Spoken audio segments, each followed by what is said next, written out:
may not be responsible for the things that you couldn't control. For example, where you were born, who you were born by, which is your parents, for example, the home or the background that you're from, the fact that you weren't really given an education by the people who raised you, or whatever it is. There are certain things that you cannot control. But I strongly also believe that today and now, everything is a decision. If you get to a point where you're able to turn that around or move yourself in the right direction. So the fact that you're watching this video tells me one thing. It tells me that you are intentional or very passionate about growing and developing and becoming successful. So I need you to make a decision. Everything is a decision. The fact that you've chosen to be in that situation is a decision. The fact that you've chosen to leave that situation is a decision. Are you clear on the vision? Where do you want to go? Where do you see yourself going? So it's important that you make a decision.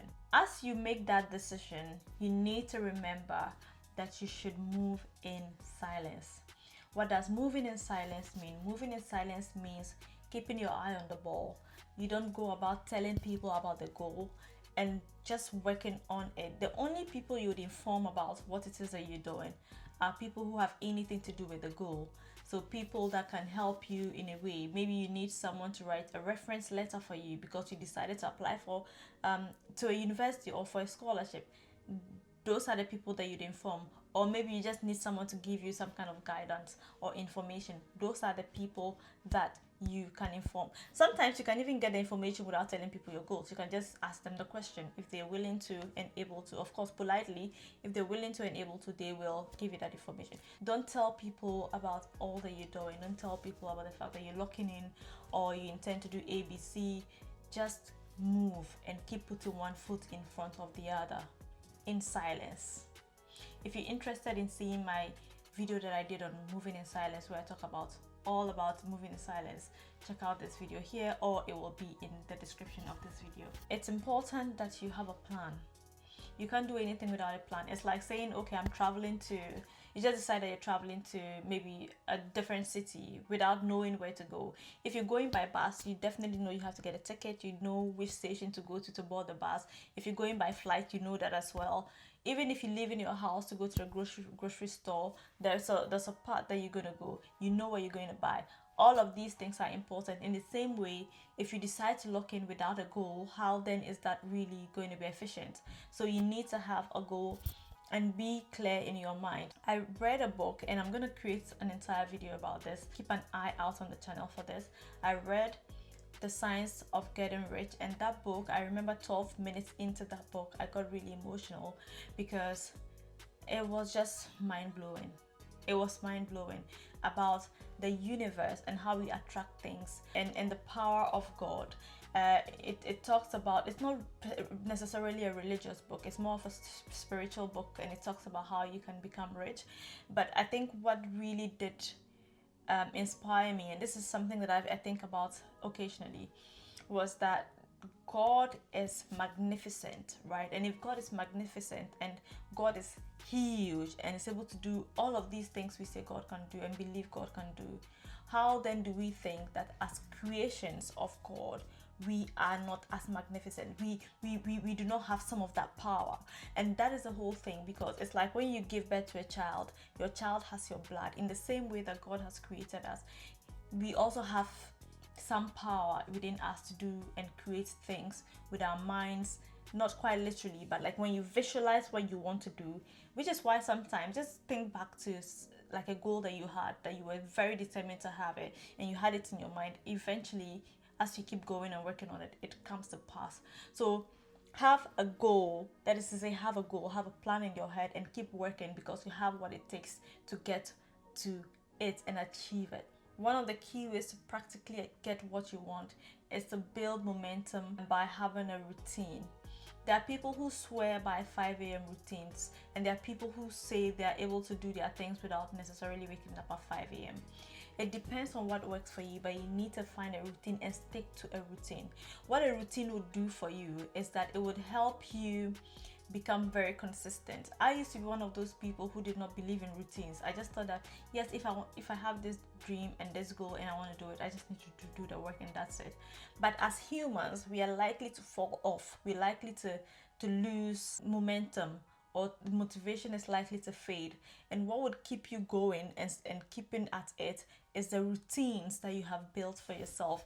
For example, if you wake up at 5 a.m. and your first thing to do is maybe to go to the bathroom, take a shower, you come back, and or you do your workout before you go to the bathroom, however it is, you sit at your desk, you do this, and then you have breakfast. If you do that every single day, it's obvious that working out is part of your routine.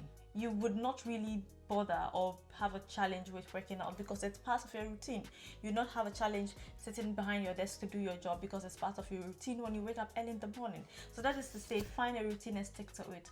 Some people are early birds, other people are night owls. The most important thing is to know yourself and what works for you and what works for your specific circumstance.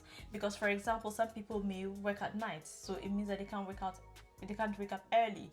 So just find a routine that you can stick to, that will be consistent, that you can work with. As you're locking in, we are not just going go go go go go. You need to make time to exhale, because as you keep doing things, you may get exhausted. And I think some of the things that people don't talk about, especially for example for women, is the fact that sometimes our hormones come to play when it comes to these things. So there are certain times of the month that you would be very active, there are certain times that you would not be as active, and your mood fluctuates basically, and it might not be the same every single time, and you have to take time to exhale, take time to rest and replenish yourself and come back stronger. In this age, if you do not exercise, then it's very, very concerning, because we all know why it's important for us to exercise. Right, you need to work out, because the more you work out, the more you feel active, and the more your body releases the chemicals that would keep you active and motivated and all of that. So you need to exercise. You can't just go about feeling and looking sluggish. It's important that you work out. I needed to really add this because sometimes people tend to miss the importance of their physical well-being. Just as the things you eat are important, you also have to exercise, because that would really keep you going and keep you healthy, so that you can keep locking in and do what you need to do. Do 3 things every day that draw you towards your goal. Sometimes you can have about 10 things on your to-do list. That does not work realistically, because you can't do them you can't really do them and do them all well. If you have 3 to 5 things on your to-do list, then you dedicate time to doing them really, really well. Another key part of really doing what you have to do really, really well is to take time to audit yourself. Look at what you've been doing, look at your practices, look at the quality of work you've been bringing out, and think about how you can improve that content, how you can improve on what it is that you've been doing. The more things you have to do on your to-do list, the more it is likely that you would not be able to do them all. So I really typically encourage people to have 3 to 5 things on their to-do list, because that way you can cross them out. You can really, really do them well and cross them out. Even if you're able to do 1 or 2 things very well, it's better than doing 5, 7, 8, 10 things mediocre. And finally, make time for learning intentionally. Even if it's just 10 minutes every day, make time to learn, because you can never go wrong with learning. There's a lot that you can learn in books. There's a lot that you can learn from different parts of the internet as well. So make sure that you make time to learn. You can add that to your routine as well, so that it's very consistent. I really do hope this has been useful to you. I have some resources that you can find in the description of this video. Some of them are free resources. You can check them out. I also have my 7-day self-improvement challenge. If you want to join it, make sure that you check it out. It's in the description of the video.